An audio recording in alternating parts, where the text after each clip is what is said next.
There comes a time in a man's life when staying silent makes him no better than the ones doing the harm. Bakersfield, California. Summer of 1887. Heat so fierce it felt like the sun wanted to burn the whole world down. Dust thick in the air, grit between your teeth, sweat stinging your eyes. And then her, carried into the town square, bound in a sack of dirty burlap like a bag of wheat. Arms tied behind her. No face, no name. Just a girl brought low by shame, thrown down before townspeople too afraid to look at her. Indentured, the auctioneer cried out, as if he was reading the side of a sack of flour. Healthy, young, obedient. The audience remained silent. Boots moved.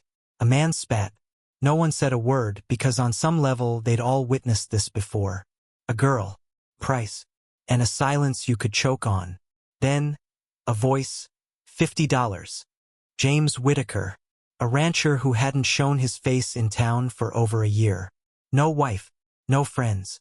Just a wind-beaten cabin out in the Mojave where the only thing louder than the silence was the past he didn't talk about.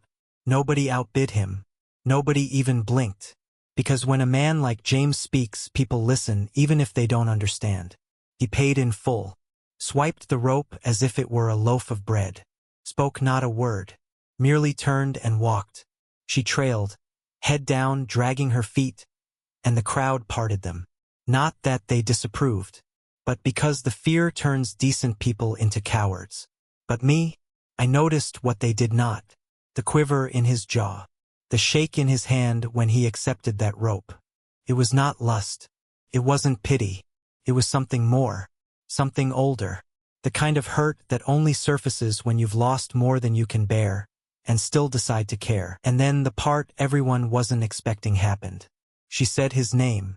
Not sir. Not Mr. James. Now wait. She'd been blindfolded, pushed through town like an animal. Never laid eyes on his face. But a few miles along, when the quiet began to ease and the heat began to settle in, she breathed it, James. He stiffened, like someone had hit the back of his neck with a hammer. How the devil did she know? He swung on her, half frightened, half enraged. And all she said was, I saw you, before they covered my face. You were the only one who didn't look away. It struck him hard. Not the words, but the burden of them. She hadn't waited to be rescued. She'd waited to be seen. And in some way, in that terrible moment, he was the only one who did. He didn't respond. Didn't have to. Just walked. More slowly this time, as if her words had weighed each step down. The sun fell lower. The road went on like a ribbon of fire. But now, the quiet between them was no longer empty. It was brimming, packed full of all the things they couldn't speak, but both knew. She didn't ask where they were headed, and he didn't answer, because whatever was to come was already larger than anything they'd lost. They say silence is holy out here, but occasionally, it conceals things that you ought to have anticipated. A few days later, when she mentioned his name, Clara, James began to notice things. A new horse track close to the creek. Boot tracks around the chicken coop. Not his, not hers. And this crawling sensation. The one that burrows up your back as someone watches you, but you don't know from where. Then there was Carl Dugan. Middle of the afternoon, he showed up like a dust storm with an attitude. Carl had attended that auction. Tried to outbid James, not to rescue Clara, but because he enjoyed the fear in her eyes. Now he slouched against the gate as if it was his own, hat low, twisted grin. Heard you picked yourself up a little house help, he said. Too bad I didn't win her first. James wasn't saying anything, didn't even flinch. Carl whistled and smirked. And Clara emerged from the barn holding a feed sack. Her feet froze when she saw him. He took a step closer, caught her arm in not rough but not gentle either. James let go of the hammer he was holding. Walked across the yard like the ground was going to remember every step. He didn't shout, didn't give a warning. He just punched him. One time, straight to the jaw. Carl staggered, swore, touched his belt as if he had something there. And now you may be wondering, would Clara say something? She did say something and everything changed. James had his fists clenched once more, jaw set, eyes like ice, set to complete what Carl had begun. But Clara stood in front of him. She stood very still, looked Carl directly in the eye, and said, "You lost your chance the day you let fear speak louder than your conscience. That was all. No screaming. No fighting." Carl simply stood there, jaw set, pride seeping from him, then walked away. No battle, no do-over, just shame and dust in his wake. James didn't talk much that evening, but he did take her a cup of coffee, black, piping hot the way she liked it.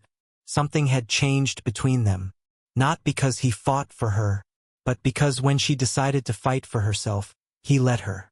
Sometimes the strongest thing a man can do isn't throw a punch. It's stand next to someone strong enough to stand alone.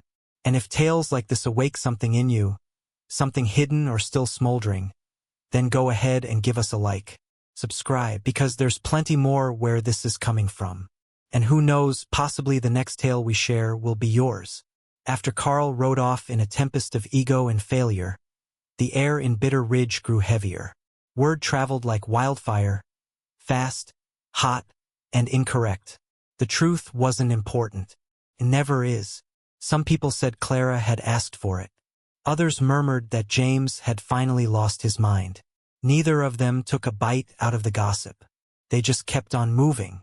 James fixed the gate Carl had rested against. Clara washed blood from his knuckles, quietly, softly, as if it were just another task. Then she cooked stew and cornbread, just like every Tuesday. But that evening, sitting on the porch, something else was present. Not fear, not shame. Bride. The quiet sort. The kind that doesn't require clapping hands or waving flags. Just the honesty that, even though no one witnessed it, you did the right thing. The following morning, Clara saddled. Told James she was riding into town, alone. He didn't stop her. Didn't protest. Just gave her the coin purse and said, "Take your time." Bitter Ridge hadn't tempered. Not yet. Eyes trailed her like specters. Mouths moved when she wasn't looking. But she walked firm. Head up. Not to assert something, but because she could. At the mercantile, the old shopkeeper kept silent. Just bagged her flour, returned her change, and growled. "Heard what you said to that son of a bitch. Good." It wasn't acceptance. Wasn't friendship. But it was something. A beginning. Back at the ranch, Clara planted seeds. Tomatoes. Beans. Wildflowers she collected from town. James sat and watched her from the porch, pipe in hand. Didn't say a thing. Just smiled, small and genuine. The world hadn't forgiven them. Perhaps it never would. But they weren't seeking that. They were constructing something else. Something genuine, muted, earned. And sometimes that's enough. Now what followed may surprise you. They never talked about love. Not the word. Not the way storybooks do. But it appeared. In the manner Clara folded his shirts. In the manner James repaired that one porch step she always tripped on. Love resided in the quiet. Not the cold kind that keeps you out, but the kind that holds you inside when the wind is howling. That winter was harsh. Winds strong enough to strip paint. Snow that piled up against the door. But in that small house there was warmth. Not so much from the fire, but from routine. From two people who had finally ceased running and begun living. By spring, something had changed. Neighbors began waving again. A sack of flour left unobserved by the gate. A repaired wagon axle without a word. Respect out here grows slow. But when it grows, it holds. And one night, still and honey-colored like dusk, James sat next to her on that porch, cleared his throat, looked down at his hands, and said the one thing he'd brought with him since that day he saw her in the burlap sack. Not, "I love you." Not, "Will you marry me?" Just, "I'm better since you." Clara didn't cry, didn't speak.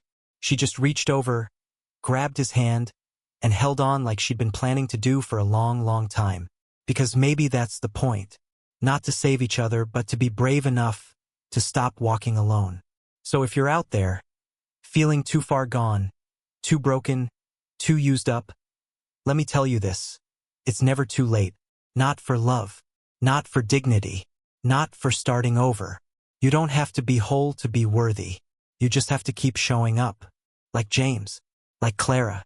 And if this story resonated with you even just a little, hit that like button. Subscribe, because we're not here for the shiny stories. We're here for the real ones. The ones that remind you, you're not alone out here.